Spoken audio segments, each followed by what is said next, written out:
చిరునవ్వుతోనే ఉన్నాం.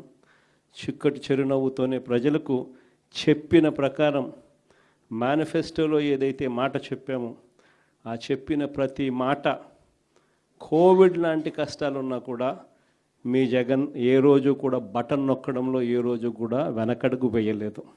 నేను ఒకటి చెప్తా ఉన్నా. ఈరోజు కార్యకర్తలు పడుతూ ఉన్న బాధలు నా కళ్ళతో నేను చూస్తూ ఉన్నా.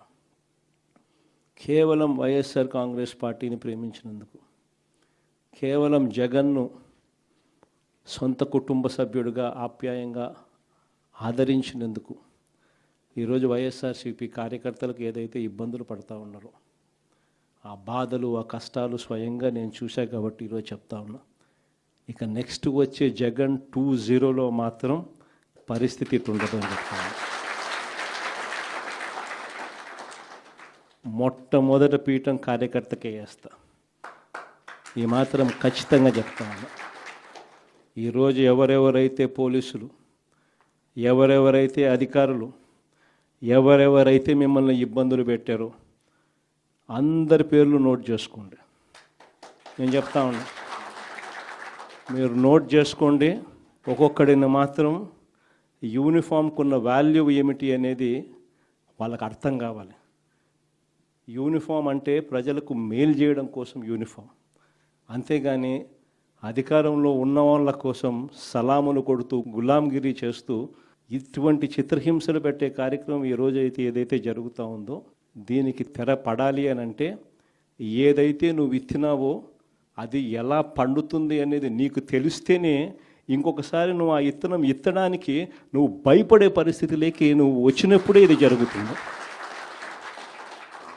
కాబట్టి ఈసారి మాత్రం ఖచ్చితంగా మెసేజ్ ఖచ్చితంగా పోతుంది. ఎవడెవడైతే అధికారి, ఎవడెవడైతే వైఎస్ఆర్సీపీ కార్యకర్తను ఎవడెవడైతే ఇబ్బంది పెట్టాడో వాళ్ళందరినీ కూడా చూస్తూ ఊరుకోము. చట్టం మీద దోషులుగా నిలబెడతాము. ఒకవేళ వాళ్ళు రిటైర్ అయిపోయి వెళ్ళిపోయినా, లేకపోతే వాళ్ళు దేశం విడిచిపెట్టిపోయినా కూడా ఎవరిని వదిలిపెట్టం. సప్త సముద్రాల అవతలున్నా కూడా అందరినీ కూడా పిలిపించే కార్యక్రమం చేస్తాం. పిలిపించిన తర్వాత సినిమా మామూలుగా ఉండదు. సినిమా మాత్రం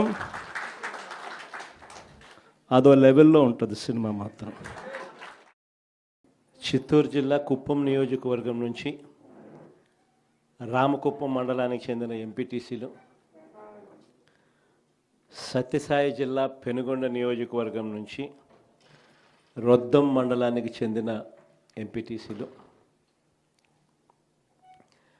మడకశిర నియోజకవర్గం మడకశిర మున్సిపాలిటీకి సంబంధించిన కౌన్సిలర్లు, అన్నమయ్య జిల్లా రాజంపేట మున్సిపాలిటీకి సంబంధించి అక్కడి నుంచి వచ్చిన కౌన్సిలర్లు, వీరితో పాటు ఈ ప్రాంతాలకు సంబంధించిన ముఖ్య నేతలందరికీ కూడా పేరు పేరున హృదయపూర్వకంగా నమస్కారాలు తెలియజేస్తా ఉన్నాను. ఈరోజు మీరంతా కూడా తెగువ చూపించిన పరిస్థితుల మధ్య మిమ్మల్ని అందరినీ అభినందిస్తూ మీ అందరితో కూడా కాసేపు గడిపే కార్యక్రమం చేస్తూ ఉన్నా. నిజంగా ఈరోజు రాష్ట్రంలో ఉన్న పరిస్థితులు ఎలా ఉన్నాయి అన్నది బహుశా నాకన్నా కూడా మీకే బాగా తెలుసు. రాష్ట్రంలో ఈరోజు విలువలు లేని, విశ్వసనీయత లేని, ప్రజాస్వామ్యాన్ని కూనీ చేస్తూ ఉన్న పరిస్థితుల మధ్య రాజకీయాలు జరుగుతూ ఉన్నాయి. ఇలాంటి చెడిపోయిన ఈ రాజకీయ వ్యవస్థలో తులసి ముక్కల్లా ఎంపీటీసీలమైన, జెడ్పీటీసీలమైన, కౌన్సిలర్లమైన అయ్యా చంద్రబాబు మమ్మల్ని చూసి నేర్చుకో రాజకీయాలు ఎలా చేయాలి అని చెప్పి తెగువ చూపించి రాజకీయాలకు అర్థం చెప్పి గట్టిగా నిలబడిన మీ అందరికీ కూడా మీ జగన్ హ్యాట్స్ ఆఫ్ చెప్తూ సెల్యూట్ చేస్తాను. కారణం ఏమిటంటే రాజకీయాలలో ఉన్నప్పుడు విలువలు ఉండాలి. రాజకీయాల్లో ఉన్నప్పుడు విశ్వసనీయత అన్న పదానికి అర్థం తెలిసి ఉండాలి. ఈ రెండింటికి కూడా అర్థం తెలియని వ్యక్తి ఎవరైనా ఈ రాష్ట్రంలో ఉన్నారు అని అంటే అన్ఫార్చునేట్గా అది ఈ రాష్ట్ర ముఖ్యమంత్రి అని చెప్పడానికి నిజంగా ఈ రాష్ట్ర పౌరుడిగా నేను తలదించుకోవాల్సిన పరిస్థితి. అంతగా దిగజార్చినడు ఈ పెద్ద మనిషి రాజకీయాలను. ఈరోజు రాజకీయాలలో ఇటువంటి దారుణమైన పరిస్థితులు కూడా చూడాల్సి వస్తుందని నేను ఎప్పుడు అనుకోలే. ఎందుకు ఈ మాట చెప్తా ఉన్నాను అని అంటే, ఒకసారి ఈ రామకుప్పానికి సంబంధించి చంద్రబాబు నాయుడు గారి సొంత నియోజకవర్గం, ఈ రామకుప్పానికి సంబంధించి ఎంపీటీసీకి సంబంధించిన ఒక కేస్ స్టడీ, ఒక ఎంపీపీ చనిపోయిన పరిస్థితుల మధ్య ఎన్నికలు జరుగుతూ ఉన్నాయి. 16కు సంబంధించిన ఎంపీటీసీలు వైఎస్ఆర్సీపీకి సంబంధించిన వాళ్ళే గెలిచారు. మరి ఇలాంటి చోట ఎందుకు చంద్రబాబు అనే వ్యక్తి పోటీ పెడతా ఉన్నాడు? గెలవడం అన్నదానికి మీనింగ్ ఎక్కడుంది? గెలవలేము అన్న సంగతి తెలుసు. గెలిచిన వాళ్ళందరూ కూడా, ఇక్కడ నుంచి గెలిచిన వాళ్ళందరూ కూడా వైఎస్ఆర్సీపీ టికెట్ మీద, ఆ బీఫామ్ మీద గెలిచిన వాళ్ళు. మరి ఇలాంటి చోట 6 మందిని ఇక్కడి నుంచి లాక్కునే కార్యక్రమం చంద్రబాబు నాయుడు గారి దగ్గరుండి చేశారు.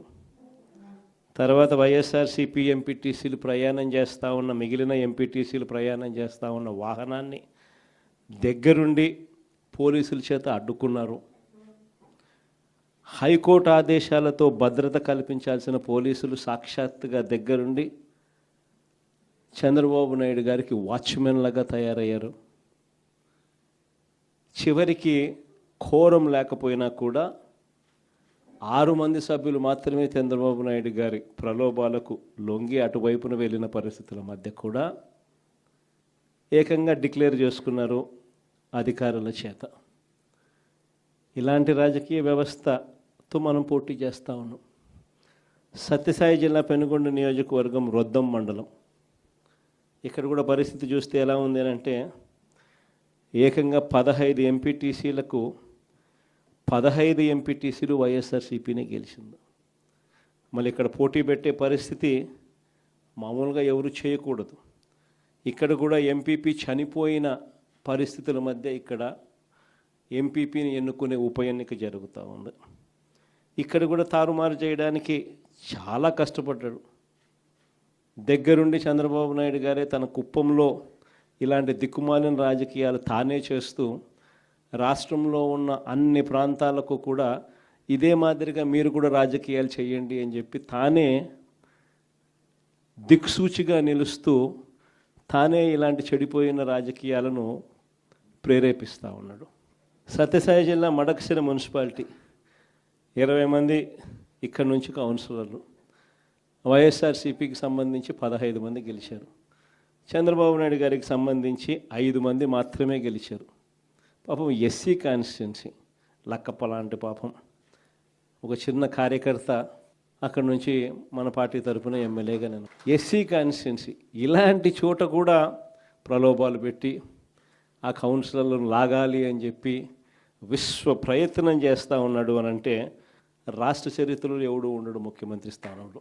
అయినా కూడా ఆ 15 మందిలో కూడా చాలామంది గట్టిగా నిలబడిన పరిస్థితులు, కొంతమందిని మాత్రం ప్రలోభాలకు అటువైపున వెళ్ళిన పరిస్థితుల మధ్య చూస్తూ ఉన్నాం. అన్నమయ్య జిల్లా రాజంపేట ఈ మున్సిపాలిటీ అయితే 29 మంది కౌన్సిలర్లకు గాను 24 కౌన్సిలర్లు వైఎస్ఆర్సీపీ టికెట్ మీద గెలిచిన వాళ్ళు. మరి